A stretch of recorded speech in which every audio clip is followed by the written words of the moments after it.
तो जैसा कि हमने लास्ट एपिसोड के अंदर देखा था, जो ली डियान होता है वो एल्डर डानलाओ से बोलता है कि क्या यही वो बड़ा इवेंट है जिसके बारे में तुम बात कर रहे थे।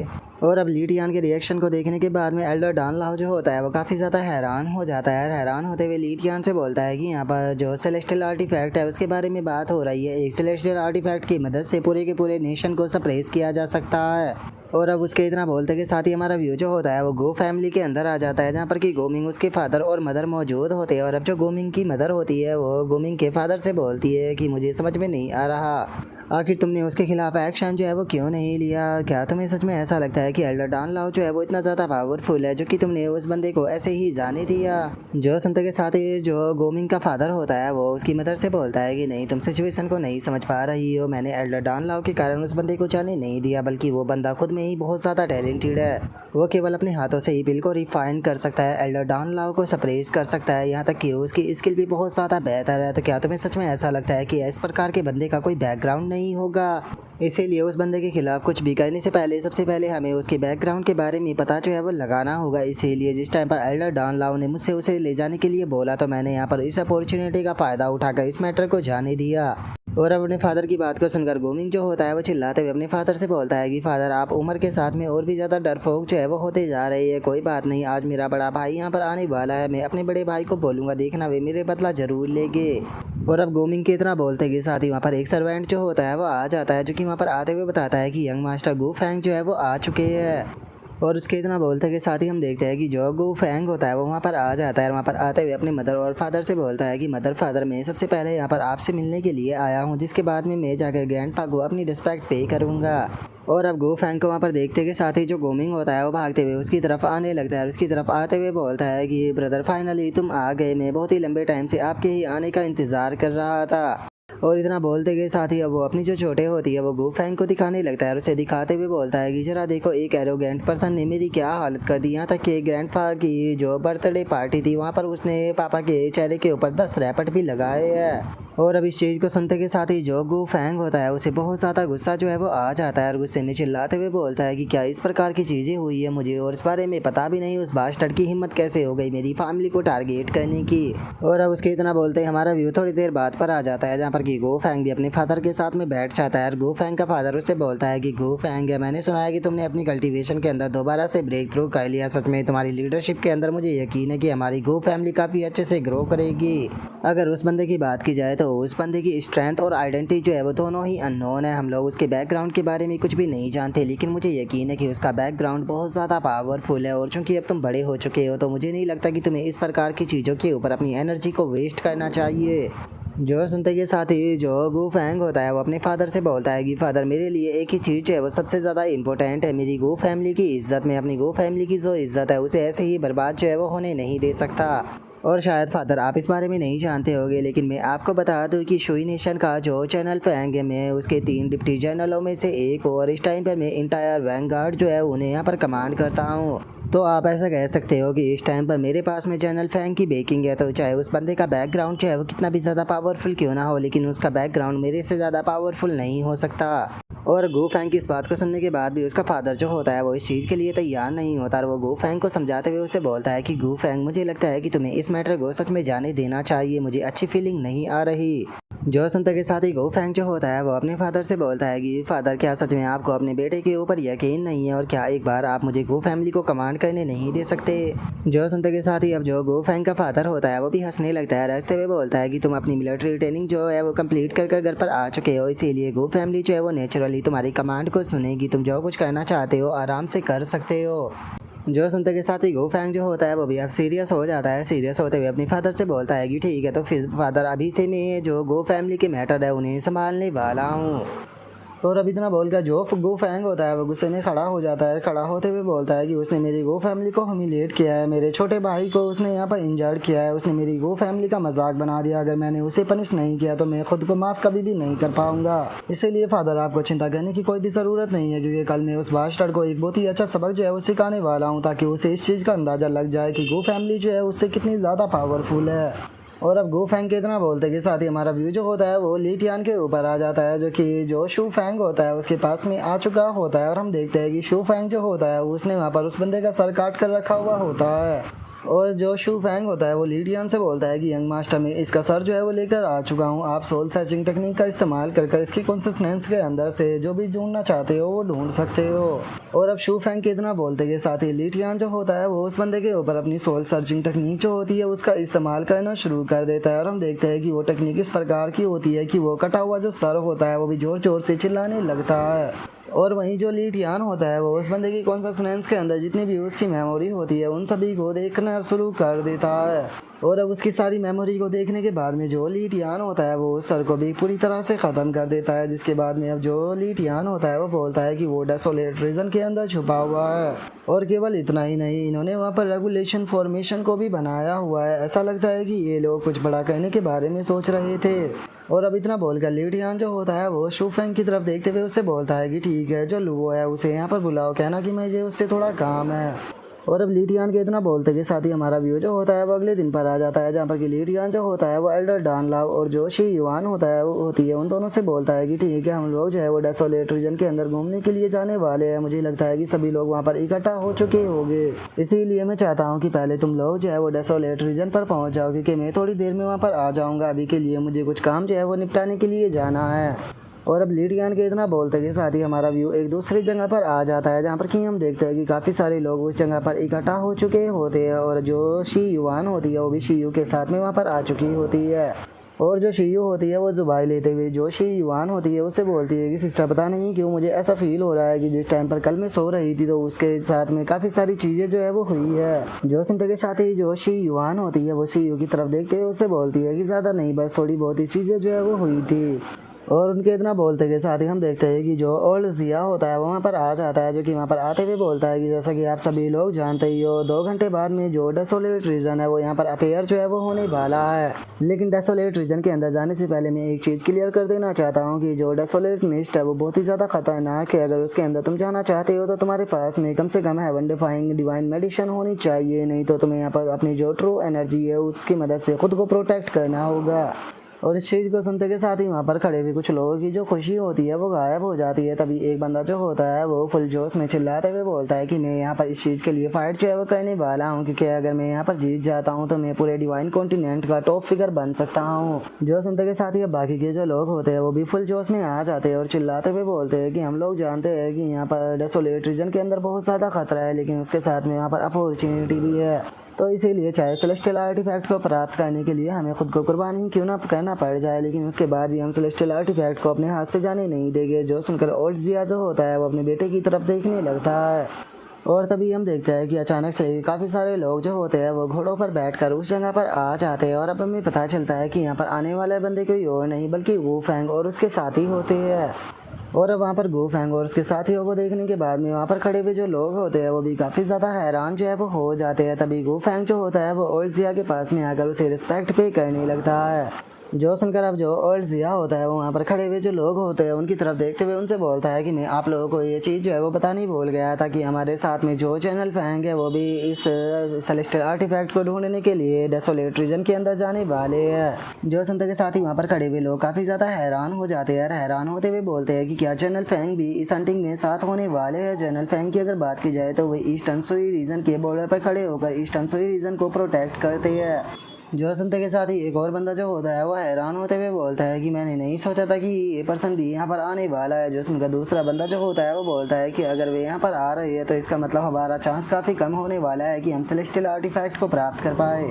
और उसके इतना बोलते के साथ ही ओल्ड जिया जो होता है वो शू फैंग की तरफ देखते हुए उससे बोलता है कि शू फैंग, मैंने नहीं सोचा था कि तुम यहाँ पर जो वैन गार्ड है उसे इस तरह से कमांड करोगे। सच में तुम्हें देखने के बाद में मुझे बहुत ही ज़्यादा प्राउड फील हो रहा है। जो सुनते के साथ ही शू फैंग जो होता है वो ओल्ड जिया से बोलता है कि ग्रैंडफादर, जल्दी ही जो जनरल फैंग है वो भी यहाँ पर आने वाले हैं, लेकिन जनरल फैंग के यहाँ पर आने से पहले मुझे एक काम जो है वो निपटाना है। और इतना बोलकर अब गो फैंग जो होता है वो वहाँ पर खड़ी हुई शी युआन जो होती है उसकी तरफ आने लगता है। शी युआन के पास में आकर गुस्से में उससे बोलता है कि वो तुम ही हो ना जिसने कि कल मेरी गो फैमिली को ह्यूमिलेट किया था, यहाँ तक कि मेरे छोटे भाई को बहुत बुरी तरह से इंजर्ड भी कर दिया। जो सुनकर जो जिया जी होती है वो गोमिंग की तरफ इशारा करते हुए चिल्लाकर बोलती है कि वो पहले वो था जिसने कि हमें बुली किया था। उसने हमें बुली ही नहीं किया बल्कि वो एक इनोसेंट ओल्ड ग्रैंडपा को भी बहुत ही बुरी तरह से सड़क पर पीट रहा था। जो सुनते के साथ ही जो गो फैंग होता है वो गुस्से में चिल्लाते हुए बोलता है कि तुम्हारे जैसे मामूली से कॉमनर की हिम्मत कैसे हो गई मेरी गो फैमिली के ऊपर फिंगर उठाने की। और अब गो फैंग के इतना बोलते के साथ ही उसके जो गार्ड होते हैं वो आकाजोशी युवान होती है उसे चारों तरफ से घेर लेते हैं। और अब जो गो फैंग होता है वो अपने हंटर से जो जियाओजी होती है उसे मारते हुए बोलता है कि यहाँ पर सारी प्रॉब्लमों की जड़ तुम ही हो लिटिल ब्रैड, लगता है कि सबसे पहले तुम्हें ही सबक सिखाना पड़ेगा। और इतना बोलते के साथ ही जो गो फैंग होता है वो सीधे अपना हंटर जो होता है वो जियाओजी को मार देता है। जो देखकर जो जियाओजी होता है वो जियाओजी से पूछता है कि सिस्टर तुम ठीक तो हो ना। तभी जो शी युवान होती है वो गुस्से में जो गू फैंग होता है उसे बोलती है कि गू फैंग तुम्हें अपने ऊपर शर्म आनी चाहिए, तुम यहाँ पर एक बच्ची के ऊपर अटैक कर रहे हो। जो सुनते के साथ ही जो गू फैंग होता है वो गुस्से में जो शी युवान होती है उसकी तरफ देखते हुए उससे बोलता है कि क्या तुम्हें लगता है कि मुझे ऐसे बच्चे की कोई भी चिंता है जिसकी की लाइफ की यहाँ पर कोई भी वैल्यू ना हो। और उसके इतना बोलते के साथ ही अचानक से शी युवान के पीछे से बहुत खतरनाक ओरा वहाँ पर आने लगता है और वो ओरा इतना ज़्यादा खतरनाक होता है कि उस ओरा को महसूस कर खुद जो गू फैंग होता है वो भी घबरा जाता है। और इससे पहले कि जो गू फैंग है वो कुछ भी समझ पाता, हम देखते हैं कि जो ली टियान होता है वो अचानक से ही गू फैंग के पास में आ जाता है।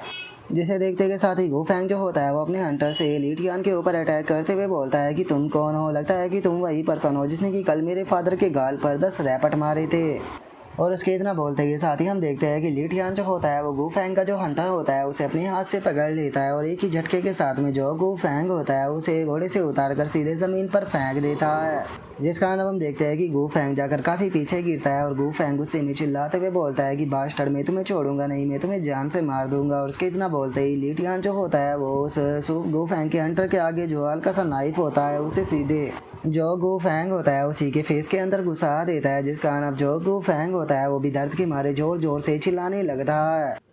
और गो फैंग की ऐसी हालत को देखने के बाद में गो फैंग के साथ में आए हुए जो गार्ड होते हैं वो भी काफ़ी ज़्यादा हैरान जो है वो रह जाते हैं। जिसके बाद में अभी गार्ड जो होते हैं वो आते कर सीधे जो ली टियान होता है उसे चारों तरफ से घेर लेते हैं और अपने स्पेयर को आगे करते हुए चिल्लाते हुए उससे बोलते हैं कि यहाँ पर कुछ भी करने की कोशिश मत करना, नहीं तो तुम्हारे साथ में जो कुछ भी होगा उसके लिए हमें ब्लेम मत करना। और उन लोगों के इतना बोलते के साथ ही ली टियान जो होता है वो अचानक से अपने ओरा को रिलीज करता है और ली टियान का ओरा इतना ज़्यादा पावरफुल होता है कि केवल अपने ओरा से ही उन लोगों को उठाकर दूर फेंक देता है। जिसके बाद में अब जो गू फैंग होता है वो सीधे आकर ली टियान के ऊपर अटैक कर देता है। अटैक करते हुए बोलता है कि तुम्हारी हिम्मत कैसी हो गई मेरे ऊपर अटैक करने की, क्या तुम जानते भी हो कि मैं कौन हूँ बास्टर्ड, मैं तुम्हें जिंदा नहीं छोड़ूंगा। और इतना बोलकर वो जैसे ही अटैक करने वाला होता है तो ली टियान जो होता है वो उसके हाथ को पकड़कर वहीं पर ही तोड़ देता है, जिसका वो दर्द के मारे जोर जोर से चिल्लाने लगता है। और तभी हम मिंगियो को देखते हैं जो कि जियाओजी के पास में आ जाता है और जियाओजी के देखते हुए उसे बोलता है कि जियाओजी तुम ठीक तो होना, रुको मैं तुम्हारी इंजरी को चलो चेक कर लेता हूँ। चलो ठीक है, तुम्हारी इंजरी जो है वो इतनी ज़्यादा नहीं है, मैं इसे बहुत ही आसानी से हील कर दूंगा। और उसके इतना बोलते के साथ ही हम गो फैंग को देखते हैं जो कि चिल्लाते हुए जो ली टियान होता है उसे बोलता है कि बास्टर्ड क्या तुम जानते भी हो कि मैं जनरल फैंग का डिप्टी जनरल हूँ, तुमने मेरे ऊपर अटैक किया है जिसका मतलब अब पूरा शोई नेशन जो है वो तुम्हारा दुश्मन है। और इतना बोलकर वो ली टियान को उंगली दिखाई रहा होता है, लेकिन तभी ली टियान जो होता है वो उसके दूसरे हाथ को भी पकड़कर वहीं पर ही तोड़ देता है। और गो फैंग की ऐसी हालत को देखने के बाद में अब जो उसके फादर और जो मदर होते हैं वो भागते हुए गो फैंग के पास में आने लगते हैं। और इससे पहले कि वे लोग गो फैंग को बचाने के लिए कुछ भी कर पाते, जो ली टियान होता है वो गो फैंग के सर को पकड़कर उठा लेता है, जो देखने के बाद में तो अब गो फैंग की भी फटने लगती है और वह घबराते हुए बोलता है कि मुझे मुझे मत मारो, मैं वैनगार्ड का कमांडर हूँ, तुम मुझे इस तरह से जो है वो नहीं मार सकते, अगर तुमने ऐसा किया तो याद रखना तुम भी नहीं बचोगे। और उसके इतना बोलते ही ली टियान जो होता है वो गो फैंग के ऊपर पैरों पर लात मार के उसके पैर को भी तोड़ देता है। जो देखकर तो अब जो गो फैंग होता है उसे भी अपनी मौत जो होती है वो सामने नजर आने लगती है और वो घबराते हुए जो ली टियान होता है उसे माफ़ी मांगते हुए बोलता है कि प्लीज़ प्लीज़ मुझे माफ़ कर दो, मैं यहाँ पर गलत था, मुझे आपके बच्चों के ऊपर अटैक जो है वो नहीं करना चाहिए था, प्लीज़ प्लीज़ मुझे माफ़ कर दो। और गो फैंग के इतना बोलते के साथ ही हम देखते हैं कि जनरल फैंग जो होता है वो भी अपने लोगों के साथ में वहाँ पर आ जाता है और अब जनरल फैंग को देखते के साथ ही गो फैंग जोर जोर से हंसने लगता है, हंसते हुए बोलता है कि अभी अभी जो मैंने कुछ भी कहा था उन शब्दों को भूल जाओ। बास्टर्ड केवल तुमने यहाँ पर जो मेरा फेस है उसे ही इंजर्ड नहीं किया बल्कि तुमने मेरे हाथ और पैर को भी तोड़ दिया, अब तुम यहाँ पर चिंता नहीं बचोगे, देखना कि यहाँ पर तुम किस तरह से मारे जाते हो। और इतना बोलते के साथ ही वो जोर जोर से हंसने लगता है। लेकिन तभी हम देखते हैं कि जो ली टियान होता है वो अचानक से जो उसका ओरा होता है उसे रिलीज करने लगता है और अपने ओरा की मदद से ही हम देखते हैं कि वो वहाँ पर जो गो फैंग होता है उसके सारे मरीडियनों को डिस्ट्रॉय करते हुए उसकी कल्टीवेशन को भी डिस्ट्रॉय कर देता है। जो देखने के बाद में गो फैंग का जो फादर होता है उसे ली टियान के ऊपर बहुत ज़्यादा गुस्सा आता है और वो गुस्से में चिल्लाते हुए बोलता है कि बास्टर्ड तुम्हारी हिम्मत कैसे हो गई जनरल फैंग के सामने इस तरह के क्राइम को करने की।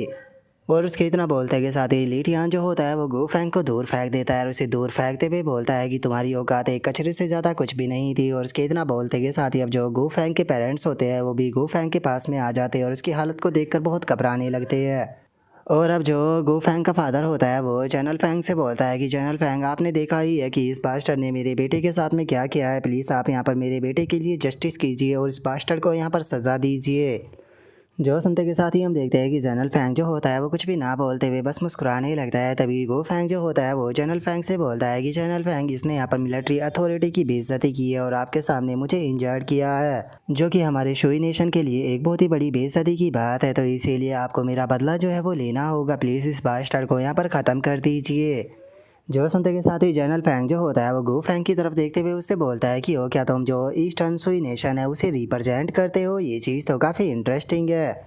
मैंने तुम्हें अपनी वैन गार्ड लीड करने के लिए क्या दे दिए थे, लेकिन तुम तो यहाँ पर अपनी मनचाही मर्जी जो है वो कर रहे हो। क्या तुम्हें ऐसा लगता है कि तुमने यहाँ पर जो कुछ भी किया है उस चीज़ को मैंने अपनी आंखों से नहीं देखा है? तुमने यहाँ पर जो कुछ भी किया है उस चीज़ को मैंने अपनी आंखों से देखा है और तुम्हारे कामों को यहाँ पर देखने के बाद में मैं तुमसे एक चीज़ ही बोलना चाहूँगा कि आज से तुम्हें मेरे मिलिट्री डिपार्टमेंट के अंदर आने की कोई ज़रूरत नहीं है। अब बस तुम गो फैमिली के एक यंग मास्टर हो। जो सुनते के साथ ही तो अब जो गो फैंग होता है उसकी हालत और भी ज़्यादा ख़राब हो जाती है और वो चैनल फैंग से गिड़गिड़ाते हुए बोलता है कि चैनल फैंग आपको क्या हो गया है? आप मेरे साथ में ऐसा क्यों कर रहे हो? जो सुनते के साथ ही जनरल फैंग जो होता है वो गो फैंग के पास में आते हुए उससे बोलता है कि उसने यहाँ पर केवल मेरी रेस्पेक्ट में ही जो तुम्हारी गो फैमिली की ब्रांच है उसे अभी तक छोड़ा हुआ था, लेकिन तुम्हारे अंदर इतनी हिम्मत आ गई कि तुमने उसकी डॉटर के ऊपर ही अटैक कर दिया। इसीलिए गो फैंग, मेरी बात को ध्यान से सुनो। तुमने यहाँ पर एक छोटी सी बच्ची को चोट पहुंचाई है जिसके कारण तुमने हमारे पूरे ईस्टर्न सुई नेशन की जो मिलिट्री पावर है उसकी भी रेपुटेशन को बर्बाद किया है। इसीलिए तुम्हारे पास में जितने भी मिलिट्री अथॉरिटी है मैं सारी की सारी मिलिट्री अथॉरिटी को तुमसे वापस लेता हूँ और आज के बाद में तुम कभी भी मिलिट्री के अंदर ज्वाइन जो है वो नहीं कर पाओगे। और अब इस चीज़ को सुनते के साथ ही तो जो बेचारा गो फैंग होता है उसका मुंह भी खुला का खुला रह जाता है। और वहीं गो फैंग का फादर घबराते हुए अपने मन में सोचता है कि यहाँ पर क्या हो रहा है। गो फैंग की यहाँ पर मिलिट्री पोजीशन को छीन लिया गया। यहाँ तक कि खुद जनरल फैंग ने सारी चीज़ों को अपनी आंखों से देखा है, लेकिन उसके बाद भी वो लीटियान के ऊपर जरा सा भी ब्लेम जो है वो नहीं डाल रहे। आखिर इस लीटियान का बैकग्राउंड क्या है? और उसके इतना बोलते के साथ ही जनरल फैंग जो होता है वो लीटियान और उसके बच्चों की तरफ देखते हुए अपने मन में सोचता है कि मुझे लगता था कि इसकी कोई भी वीकनेस जो है वो शायद नहीं होगी, लेकिन मैंने नहीं सोचा था कि इसके पास में ऐसी दो छोटी सी वीकनेस होगी। और जनरल फैंग के इतना सोचते के साथ ही लीटियान जो होता है वो जियावी के पास में आकर उसे एक बैग जो होता है वो दे देता है और वो बैग देने के बाद में उसे बोलता है कि ठीक है, तुम जो शीयू है उसके साथ में डेसोलेट रीजन के अंदर एंटर करना, लेकिन थोड़ी देर बाद में। और इतना बोलकर लीडियान जो होता है वो शीयुआन के पास में आते हुए उसे बोलता है कि मैं चाहता हूँ कि तुम जियाओजी के साथ में बाहर ही रुको क्योंकि अंदर काफ़ी ज़्यादा खतरा है। जो सुनने के बाद में जो शीयुआन होती है वो बोलती है कि ठीक है, मैं आपकी बात को समझ गई। जो सुनकर लीडियान जो होता है वो डेसोलेट रीजन के अंदर जाने लगता है, जहाँ पर कि हम देखते हैं कि काफ़ी सारी स्मोक भी मौजूद होती है जो कि अजीब से प्रकार की होती है। और अब जो लीडियान होता है वो बिना किसी चिंता के उस स्मोक के अंदर चला जाता है। और उसे देखने के बाद में हम देखते हैं कि जो जियाओजी होती है उसे अपने फादर की काफ़ी ज़्यादा चिंता जो होती है वो होने लगती है। और उसी के साथ में वहाँ पर खड़े हुए जो लोग होते हैं वो तो इस चीज़ को देखने के बाद में बहुत ही ज़्यादा हैरान हो चुके होते हैं और वे हैरान होकर चिल्लाते हुए बोलते हैं कि क्या मैं यहाँ पर सही देख पा रहा हूँ? उस पर्सन ने यहाँ पर किसी भी प्रकार का बैरियर क्रिएट नहीं किया, लेकिन वो डेसोलेट मिस्ट के अंदर इतनी आसानी से चला गया। लगता है कि डेसोलेट मिस्ट के बारे में बस ऐसे ही उल्टी सीधी अफवाहें जो है वो फैली हुई है, इससे किसी भी प्रकार का नुकसान नहीं होता। चलो तो हम लोग भी जल्दी से अंदर चलते हैं, कहीं ऐसा ना हो कि वो हमसे पहले ही जो सेलेस्टियल आर्टिफैक्ट है उसे ले ले। और अब इतना बोलते के साथ ही सभी लोग जो होते हैं वो डेसोलेट रीजन के अंदर जाने लगते हैं, जिसे देखते के साथ ही ओल्ड जिया जो होता है वो चिल्लाते हुए बोलता है कि बेवकूफ़ो, ऐसा मत करो, डेसोलेट मिस्ट को अपने आप से टच होने मत देना, नहीं तो तुम नहीं बच पाओगे। लेकिन हम देखते हैं कि कोई भी पर्सन जो होता है वो ओल्जिया की बात के ऊपर बिल्कुल भी ध्यान जो है वो नहीं देता। वे बिल्कुल जो डेसोलेट मिस्ट होती है उसके करीब पहुंच जाते हैं और जैसे ही अब एक पर्सन से डेसोलेट मिस्ट जो होती है वो टच होती है तो अचानक से ही उसकी जो बॉडी होती है वो गलना शुरू हो जाती है, जिस कारण वो बंदा जो होता है वो इस चीज़ से ज़ोर ज़ोर से चिल्लाना शुरू कर देता है, जो देखकर पीछे वाले जो बंदे होते हैं वो भी घबरा जाते हैं और घबराते हुए एक ही जगह पर रुकते हुए बोलते हैं कि बास्टर्ड, मुझे आगे की तरफ पुश मत करो, क्या तुम्हें नहीं दिख रहा कि उसकी क्या हालत हो रही है? और उसके इतना बोलते के साथ ही हम उस बंदे को देखते हैं जिससे कि वो डेसोलेट मिस्ट टकराई थी और अब धीरे धीरे कर उसकी पूरी बॉडी गलने लगती है, जहाँ पर कि वो बंदा अपनी जान बचाने के लिए भीख मांगता रहता है, लेकिन कोई भी उसकी मदद नहीं कर पाता और धीरे धीरे कर उस बंदे की पूरी बॉडी वहाँ से गायब हो जाती है। और जैसे ही उस बंदे की बॉडी वहाँ से गायब होती है तो हम देखते हैं कि जो डेसोलेट मिस्ट होती है वो आकर एक और बंदे के हाथ से टकरा जाती है, जो देखकर वो बंदा भी बहुत ज़्यादा घबराने लगता है। जो देखते के साथ ही जनरल फैंग जो होता है वो चिल्लाते हुए उन लोगों से बोलता है कि जल्दी से अपना जो प्रोटेक्शन बॉडी बैरियर है उसे एक्टिवेट करो, नहीं तो बास्टर्डो तुम में से कोई भी जो है वो जिंदा नहीं बच पाएगा। जो सुनते के साथ ही अब वो बंदा जो होता है वो भी अपना प्रोटेक्शन बैरियर जो होता है उसे एक्टिवेट कर देता है, लेकिन हम देखते हैं कि जो डेसोलेट मिस्ट होती है वो अभी भी उसके हाथ को नहीं छोड़ती। जो देखकर वो बंदा जो होता है वो घबराते हुए बोलता है कि डैमिट ये चीज़ काम नहीं कर रही, लगता है कि मैं आज जिंदा जो है वो नहीं बच पाऊंगा। और अब उस बंदे के इतना बोलते के साथ ही हमारा आज का एपिसोड जो होता है वो यहीं पर ही कंप्लीट हो जाता है। तो नेक्स्ट एपिसोड के अंदर देखिए कि आगे क्या होता है। अगर आप लोगों को वीडियो अच्छी लगी हो तो लाइक करना, चैनल को सब्सक्राइब करना। मैं मिलता हूँ आप लोगों से नेक्स्ट एपिसोड के अंदर, तब तक के लिए बाय बाय गाइज।